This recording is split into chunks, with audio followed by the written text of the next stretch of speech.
Selamat datang kembali di Kabar Bola, di mana kami membahas segala hal tentang sepak bola, terutama berita terbaru dan terpanas seputar AC Milan. Pada malam yang penuh kejutan di Stadion Ennio Tardini, Rossoneri harus menelan kekalahan pahit dari Parma dengan skor 1-2.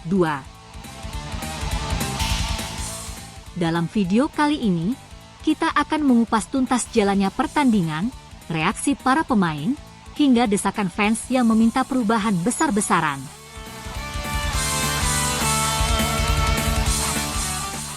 Simak terus untuk mengetahui lebih detail apa yang sebenarnya terjadi di lapangan dan apa yang harus dilakukan Milan untuk bangkit dari keterpurukan ini. Jangan lupa untuk like, share, dan subscribe agar tidak ketinggalan berita terbaru dari kami. AC Milan harus menerima kekalahan pahit dengan skor 1-2 saat bertandang ke markas Parma, Stadion Ennio Tardini. Hasil ini memperpanjang tren negatif Rossoneri di awal musim Serie A 2024-2025, di mana mereka baru meraih 1 poin dari 2 pertandingan. Kekalahan ini memicu reaksi keras dari para fans, yang mulai mendesak pelatih Paulo Fonseca untuk segera melakukan perubahan, terutama dalam hal formasi dan taktik tim. Sejak awal pertandingan, Parma langsung tampil agresif dan berhasil mengejutkan Milan dengan gol cepat pada menit ke-12.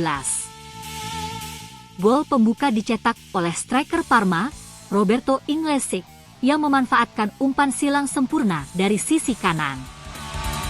Sundulan Inglesi mengarah ke pojok kiri gawang yang tak mampu dijangkau oleh kiper Milan, Mike Maignan. Pertahanan Milan yang dikomandoi oleh Fikayo Tomori dan Pierre Kalulu terlihat kewalahan menghadapi serangan-serangan cepat Parma. AC Milan mencoba merespons dengan meningkatkan intensitas serangan, namun mereka kesulitan menembus lini pertahanan Parma yang tampil solid. Milan hanya memiliki beberapa peluang emas di babak pertama, namun tidak ada yang benar-benar mengancam gawang Parma. Parma justru hampir menambah keunggulan pada menit ke-30, saat tendangan keras Juraj Kuka dari luar kotak penalti nyaris merobek gawang Milan. Beruntung, Maignan mampu menepis bola dan menjaga Milan tetap dalam pertandingan. Memasuki babak kedua, Paulo Fonseca mencoba merubah dinamika permainan dengan memasukkan Tommaso Pobega untuk menggantikan Rade Krunic, namun perubahan ini tidak banyak membantu. Parma justru kembali menekan dan berhasil menggandakan keunggulan pada menit ke-55 melalui gol yang dicetak oleh Gervinho setelah serangan balik cepat. Skor 2-0 membuat Parma semakin percaya diri, sementara Milan semakin tertekan. Gol hiburan bagi Milan baru datang pada menit ke-75 melalui penalti yang dieksekusi oleh Olivier Giroud setelah Rafael Leao dijatuhkan di dalam kotak penalti. Namun, hingga akhir pertandingan, Milan tidak mampu mencetak gol tambahan untuk menyamakan kedudukan. Parma bahkan hampir menambah gol ketiga jika saja penyelesaian akhir mereka lebih klinis. Paulo Fonseca tidak bisa menyembunyikan rasa kecewanya setelah pertandingan. Dalam konferensi pers, Fonseca mengakui bahwa timnya tampil di bawah standar dan membuat terlalu banyak kesalahan. Ini adalah hasil yang sangat mengecewakan. Kami tidak bermain sesuai rencana dan terlalu banyak kehilangan bola di area berbahaya. Kami harus segera melakukan evaluasi dan berbenah sebelum pertandingan berikutnya melawan Lazio, ujar Fonseca dengan nada tegas. Davide Calabria, kapten tim, juga mengakui bahwa performa timnya tidak maksimal. Kami tidak bermain dengan baik, terutama di lini tengah dan pertahanan. Parma memanfaatkan setiap kesempatan yang mereka dapat, dan kami gagal merespons dengan cara yang tepat. Kami harus segera bangkit dan belajar dari kesalahan ini, kata Calabria. Kekalahan ini tidak hanya memengaruhi moral tim, tetapi juga memicu reaksi keras dari para pendukung AC Milan. Banyak fans mulai meragukan efektivitas formasi 4-2-3-1 yang diterapkan oleh Paulo Fonseca.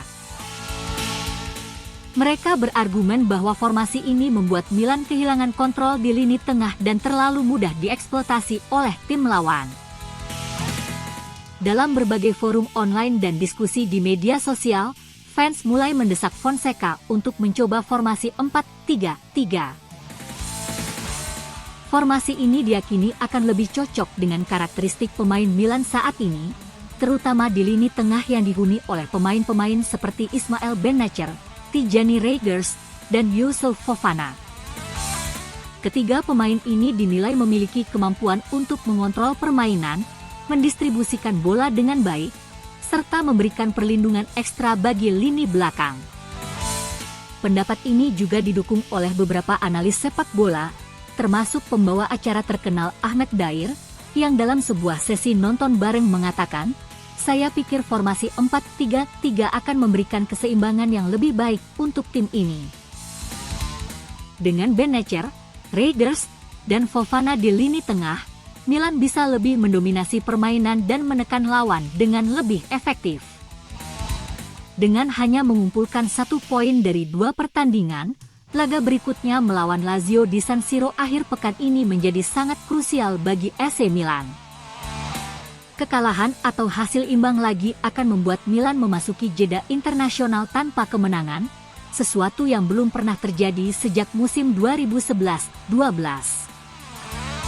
Situasi ini tentu akan semakin memperburuk suasana di dalam tim dan menambah tekanan pada Paulo Fonseca. Lazio sendiri datang dengan modal positif setelah meraih kemenangan di pertandingan terakhir mereka, sehingga Milan harus benar-benar waspada. Pertandingan ini bukan hanya soal meraih 3 poin, tetapi juga tentang mengembalikan kepercayaan diri tim dan meredakan ketidakpuasan di kalangan fans. Fonseca diharapkan melakukan evaluasi menyeluruh terhadap performa tim dan mungkin mempertimbangkan perubahan taktik serta formasi. Jika formasi 4-3-3 diterapkan, ini akan menjadi ujian besar bagi tim untuk menunjukkan adaptasi dan kebangkitan mereka. Kemenangan di laga ini tidak hanya akan memberikan poin berharga tetapi juga bisa menjadi titik balik bagi Milan untuk bangkit dari awal musim yang buruk. Situasi saat ini memang tidak ideal bagi AC Milan, namun masih ada waktu untuk membalikkan keadaan. Dengan penyesuaian taktik yang tepat dan kerja keras, Milan masih bisa meraih sukses di musim ini. Semua mata kini tertuju pada Milan dan bagaimana mereka akan merespons tekanan yang semakin besar ini. Pertandingan-pertandingan berikutnya akan menjadi penentu apakah Milan bisa bangkit dari keterpurukan atau justru semakin terpuruk. Terima kasih telah menonton video ini sampai akhir. Kekalahan dari Parma memang menjadi pukulan berat bagi AC Milan, namun perjalanan masih panjang. Kita akan melihat bagaimana Paulo Fonseca merespons tekanan dari para fans dan apakah perubahan formasi bisa menjadi solusi untuk kebangkitan rossoneri. Pastikan untuk tetap mengikuti perkembangan terbaru dengan mengaktifkan notifikasi, karena kami akan selalu menghadirkan berita terkini dan analisis mendalam. Sampai jumpa di video berikutnya, dan Forza Milan!